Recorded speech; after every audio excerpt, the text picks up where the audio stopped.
technology has always gone hand in hand with music in terms of evolving together. Electronic music and like hip hop and pop music, how deeply intertwined like music and technology are and like have always been. Since a lot of us in the research group are musicians, we care very deeply about music. It's very important for us that this technology is actually being used to empower creativity. This project called MusicFX DJ has really been focused on how AI can be part of that process.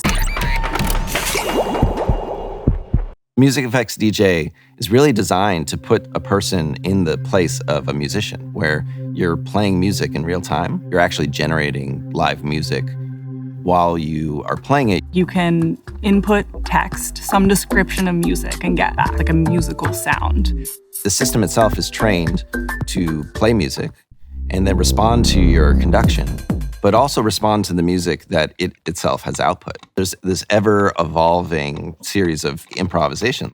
Defining success for a creative tool, especially like an experimental creative tool, is finding folks who want to be creative with it and getting some feedback. And in order to get that feedback, to not develop in a vacuum, we reached out to Jacob Collier to be able to co-develop this with him.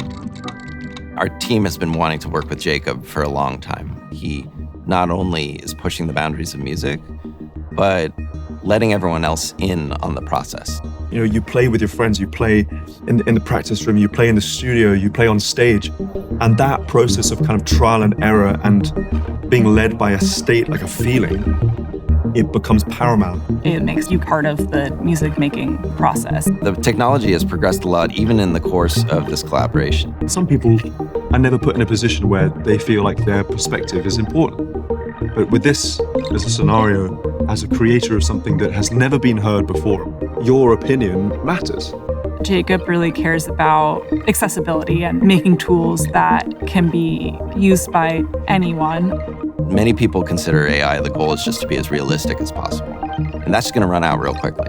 What's interesting is we're going to quickly hit a limit on the realism. This tool is not successful if it makes something perfect. As a human, you come at something that's imperfect and you think, I can relate to you. You're not perfect, just like me. And as a collaboration, you end up somewhere way more interesting as a result.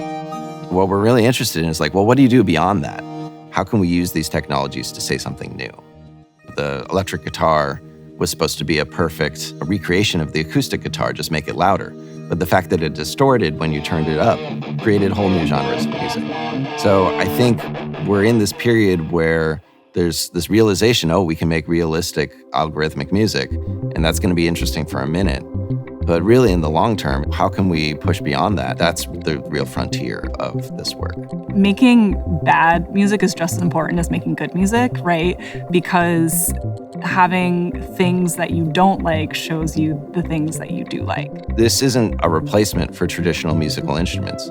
It's more a new type of musical instrument for technology that really allows people to express themselves in really unique and personal ways. When you have a relationship with the community that uses your tool, it creates a sense of trust, and you're just making something better because it's supporting people.